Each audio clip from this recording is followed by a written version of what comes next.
Talking with the experts. Welcome to Talking with the Experts, where we believe that success is a journey, and every journey is easier with help from friends. That's why we bring you top-notch experts and real business heroes eager to share their lessons from the road to success. We delve into new topics each week: effective marketing strategies, innovative problem solving, financial planning, and team building. We tackle everything you need to know to grow your business and keep it thriving. Whether you dream about launching your first startup or are a business veteran looking to shake things up, we've got you covered. With each episode, you'll gain knowledge, boost your confidence, and be inspired to take action. So, grab a coffee, make yourself comfortable, and join our exciting journey. You're not alone in this. We're here, guiding you, cheering for you, and celebrating each milestone. Let's turn your business dreams into reality, starting today. Here is your host, Rose Davidson. Talking with the experts. In episode 484, Campbell Paton shares with us the importance of creating personalised mobile experiences to drive customer loyalty. I mean, part of it's down to engagement. So you and permission, I should say. So in my opinion, push notifications have a different relationship with a person than you would say a email, a text, or a Google or Facebook advertisement that comes to you. And that, for me, is based around asking for permission. And it's something that's sort of glossed over a little bit, I think, when people usually talk about app marketing. You are, after the iOS 14 update, which happened a while ago, Apple changed the way in which customers can interact with apps. You have to directly ask permission to be tracked and to receive push notifications. Talking with the experts. Hello and welcome to Talking with the Experts. I'm your host, Rose Davidson from rosedavidson.com. Talking with the Experts is about business for business owners by business owners. You can find it on all good podcasting streaming platforms and on YouTube. Today, my guest is Campbell Paton, and we're going to be talking about creating a personalised mobile experience to drive customer loyalty. And that's something that, everyone's got a cell phone, a mobile service, whatever. So they can, get quicker responses if you're using your mobile device to interact with your clients. So Campbell is an accomplished entrepreneur and mobile marketing expert with a passion for helping businesses thrive in the ever-evolving digital landscape. As the co-founder and CEO of StoreLab, Campbell has made it his mission to empower brands by unlocking the full potential of mobile marketing, app commerce, and push notifications. Oh, I like those. With a solid background in social media marketing and an impressive track record of working with Fortune 500 companies, Campbell's unique perspective and expertise make him an engaging and informative speaker where he's ready to share valuable insights on creating personalised mobile experiences that drive customer loyalty. And he's got those lovely dimples. Welcome, Campbell. Thank you so much for joining me. Thank you, Rose. That was a lovely introduction. Oh, thank you. I didn't write it, so yeah, it has to be good. Excellent. Campbell, how can you tell us a little bit about your background and why you are doing what you're doing? Absolutely. So I started, I had a bit of a meandering career, I think, to start off with. I originally decided to do electronic engineering at university, and then I was working on some ambulances in my spare time, so took a route towards medicine, and then ended up doing marketing, which is a bit of a meander, but here we are in the end. I started my career running a social media agency. I started one and ran that for about 3 years. And then I connected that in with one of the largest social media agencies in the UK, and I was commercial director there for 3 years. And we were doing performance advertising for big brands on specifically social platforms. So we touched really the Meta and or Facebook and Instagram world of advertising. And while doing that, sort of it didn't make me feel great that we were handing one of the sort of worst rated companies in the world hundreds of thousands of pounds on a sort of weekly basis. But the results that you could see from those advertising campaigns was fantastic. It was, for me, was where performance marketing really sort of came into its own. You can tell the exact metrics and results from every dollar or pound that you put in. And there's that old sort of marketing phrase, 50% of my marketing budget works, I just don't know which 50. Performance marketing is the exact opposite of that. So being able to tell someone on a sort of a monthly basis, you will put in £10,000 and you'll get out of it £24,000, you can do a direct comparison to sort of how much money you're making. So that's why I was super interested in the performance marketing side of things.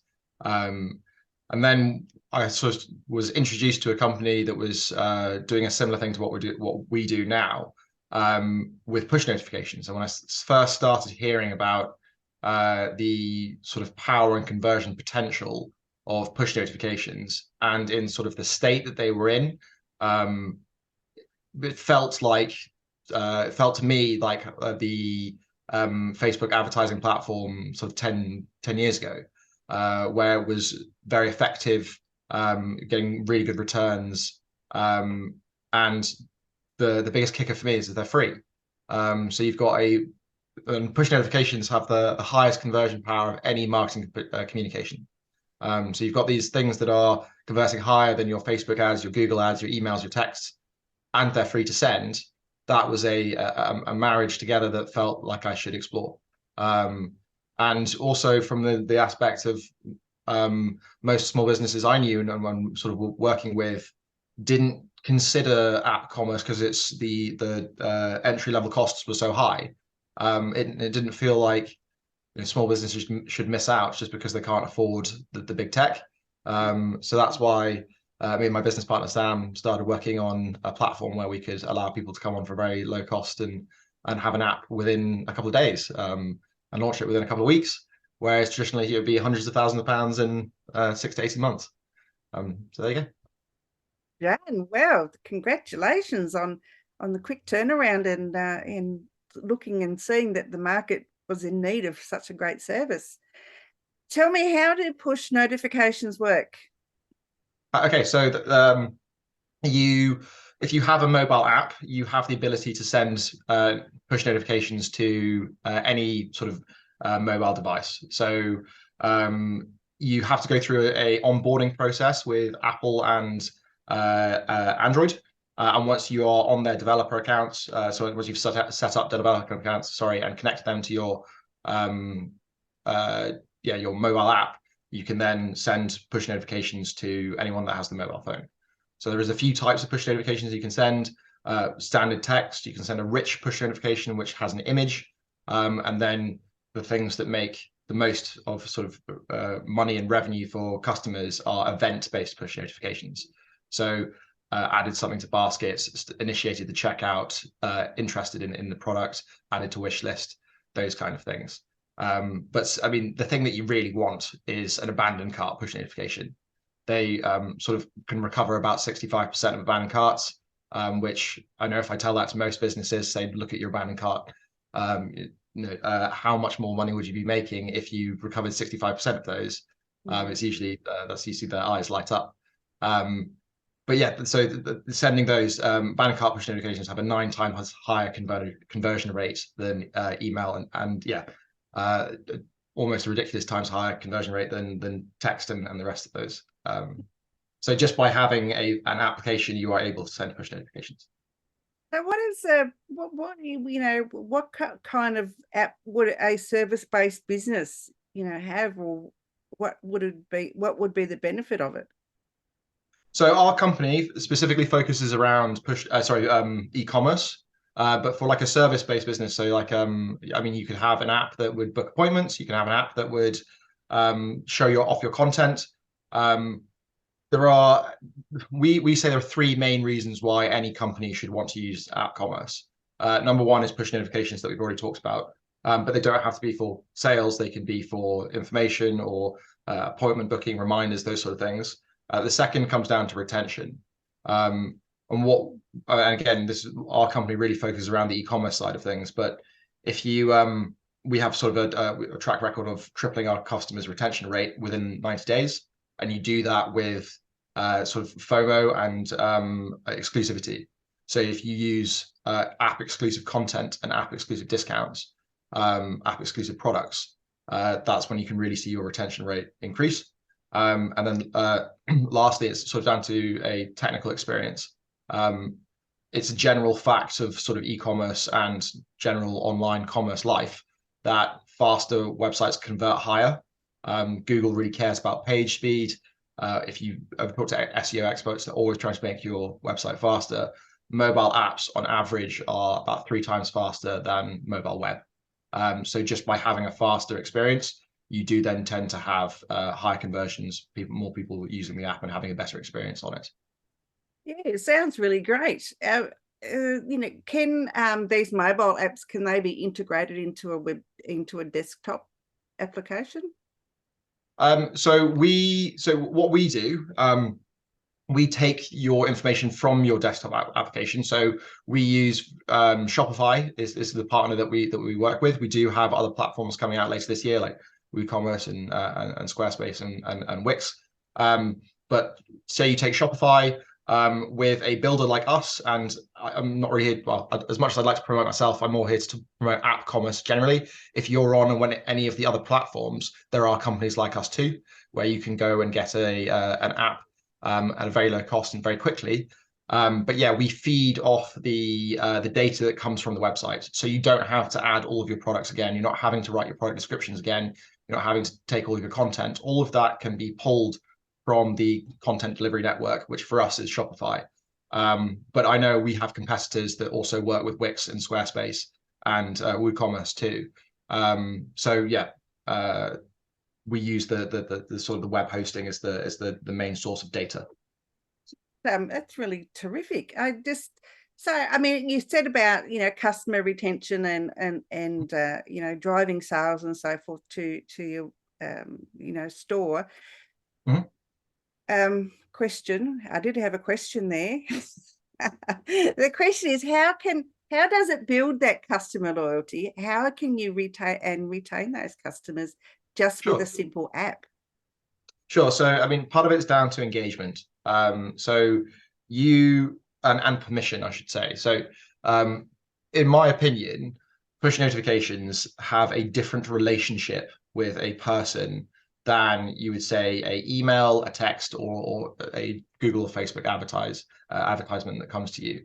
And that for me is based around asking for permission. And it's something that's sort of glossed over a little bit, I think, when people usually talk about app marketing. You are, after the iOS 14 update, which happened a while ago, Apple changed the way in which customers can interact with apps.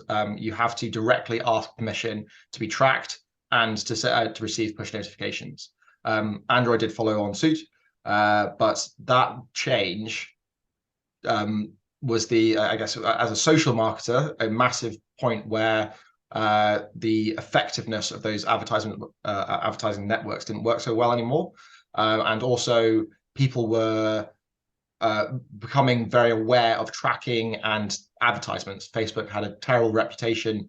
And I think the statistics were something like when they were originally asked for tracking, 97% of iPhone users opted out of allowing Facebook to track you. So that's the sort of the mentality that people have. You know, I think that Facebook is listening to me. I see ads all the time of things that I've been talking to them about, and they just appear. And it's not a very nice experience. It's that you know that Facebook's doing stuff and selling your data, and you're jaded about it. Whereas I think with an application, one, that's a brand that you have chosen to download that app, and two, you're directly asked permission, and you can edit and change that opt-in message to then have people want to stick around. And if you usually give an incentive or a reason, again, you've changed the mentality of interacting with that brand. So how the retention stuff works is you have a higher engagement rate on your push notifications. More people are engaging with your company. Now, as long as you're not spamming them and giving people a poor user experience with bad content, if you can segment those people and sort of work out their what makes them tick, and communicate with them in a reasonable way with stuff that is genuinely interesting, you'll take a customer that's going to buy 2 or 3 things a year, and you'll turn that into 6 or 7. And that's the sort of the retention side of and how you build up that loyalty and trust is through constant communication in a way that you're reaching someone that's, you know, they have the device in their pocket all times of the day. And that's, the open rates, the engagement, and using the push notifications, app exclusive content, all of those things sort of coalesce to make someone buy 2 or 3 times more of what they would.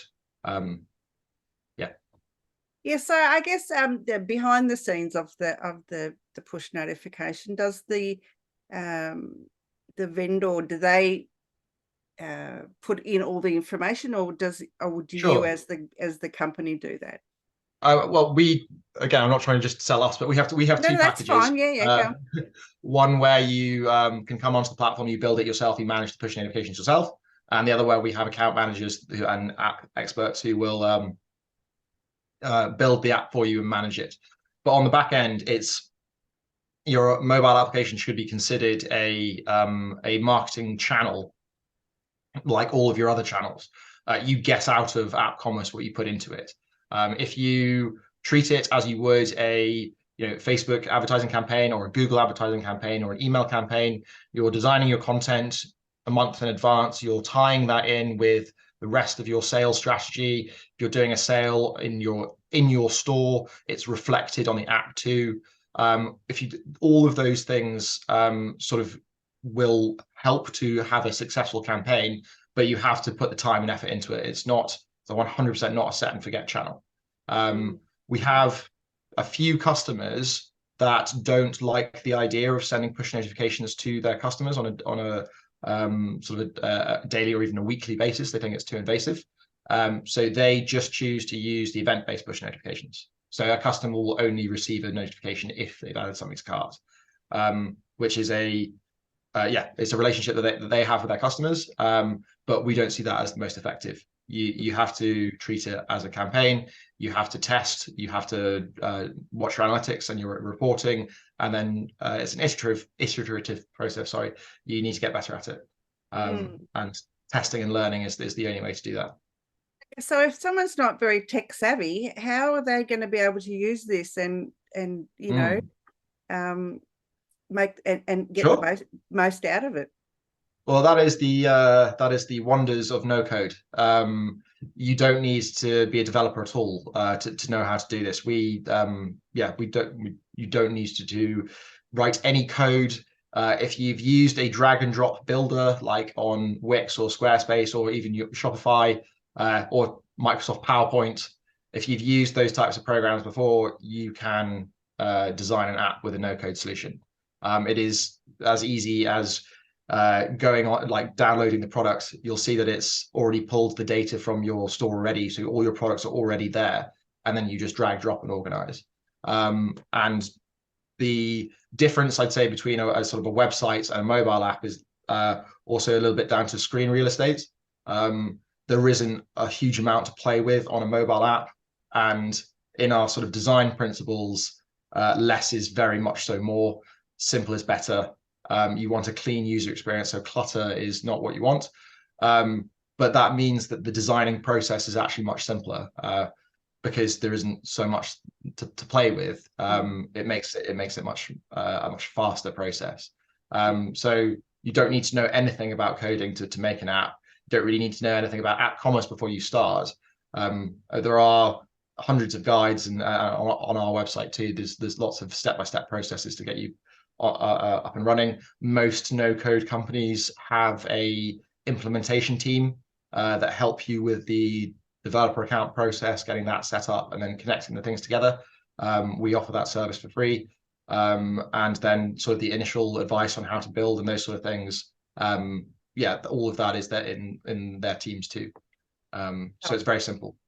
Wow, that's good. I mean, there's a lot of people out there that would love to have an app, but they don't know how to go about getting one, or even where to go to find one, or to get one made. Yeah, it is the bane of my existence, is convincing people that it's worthwhile and it's not expensive. And if I can for a second, I'll just tell you about one of our success stories that's my favorite. There's a lady called Carol that approached us in sort of September of last year. She had a plus-sized fashion store for ladies sort of above 40. And this was her side hustle. She was just trying to do it on the side. And when we originally spoke, she couldn't afford, or she was really cautious about spending $80 a month on an app. She thought it was far too much. But we managed to convince her, and she gave it a try. And in between September and January, we made her £80,000. It's now gone up to about £185,000. She's stopped doing that as her side hustle. It's a full-time job. Her like sales rates are up like 3,000% year on year. And you know, she is one of our absolute champions at the moment. She loves talking about us. And I mean, we work with the companies that like Mike's Dive Store and things that are largest provider of diving equipment to Europe. And you know, their sales numbers are great too, but it's not the sort of the life-changing story of her that, and where she is now. She's looking at taking on staff. I'm not sure she's so happy with working a 16-hour day, but that sort of process of getting someone set up on the app and then seeing the real effects of it, and so quickly as well. That's I think my favorite case study of the people that we work with. That's terrific. My goodness, lucky woman. Campbell, one of the questions maybe that someone might ask you is, is it only for like total e-commerce stores, or can it be used for service-based businesses that offer a service? Like obviously they offer a service. Can they put their services on this app, and so people don't necessarily have to go to their website, but they can use the app instead? Sure. So, I mean, if you wanted to do that, we are not the right people to do it with. But on the idea of promoting app commerce, yes, 100%. There are so many different things, different facets of app marketing that support service-based businesses too. Something that's not been super widely adopted, but it is becoming more prevalent, is a thing called app clips or Google Instant Apps. This is technology that allows you, if you're browsing on a mobile phone, say, for example, that I was looking for some dental treatment, and I Googled dental treatment in my area, and I saw that there was a local dentist. The first result that I saw on Google wouldn't open their website. An app clip or an instant app would open a streaming portion of their app. So you get the app on the person's phone for about 24 hours. It stays there and then disappears, but you have the option to retain it. And you get a clip or a micro version. Think of app streaming rather than app downloading, which is, again, a faster and better experience for your customers. And that is Google and Apple directly pushing app commerce or app marketing over using the web versions of those sites. So having access to that is a better experience. Also, being able to provide push notifications in whatever format. So again, if you go down the dentist route, appointment reminders, and then along with returning treatment reminders, all of those sort of things, that's push notifications too. They're just a communication method. I mean, we have a couple of companies that we like the sort of the app and push notifications of are publications. So here is a new article that's come out, here's a new video, all of those sort of things to drive attention and just communicating with your customers. That's what the app does. It's absolutely fantastic for e-commerce, but there are definitely applications down the line.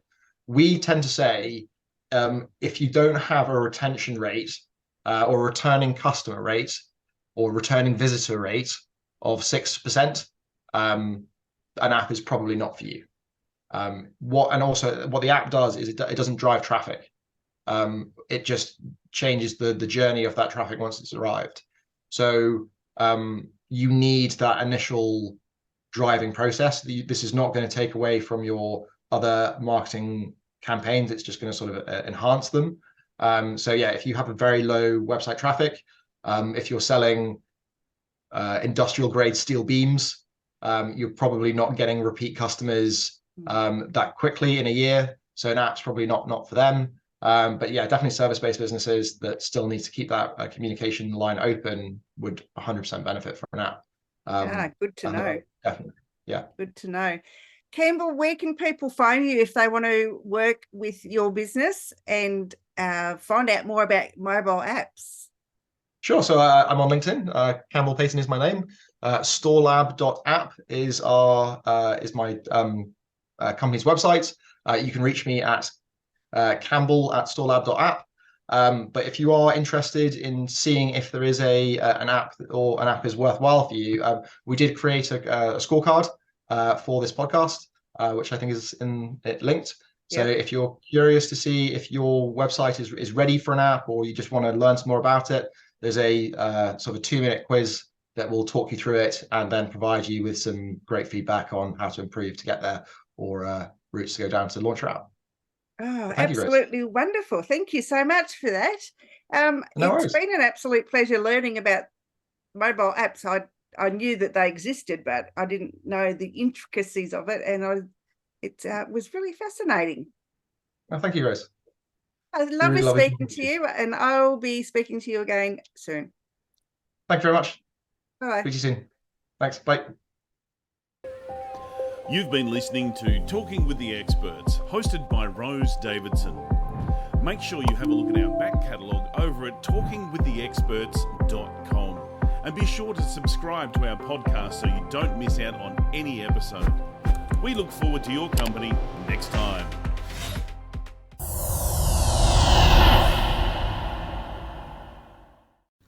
Talking with the Experts.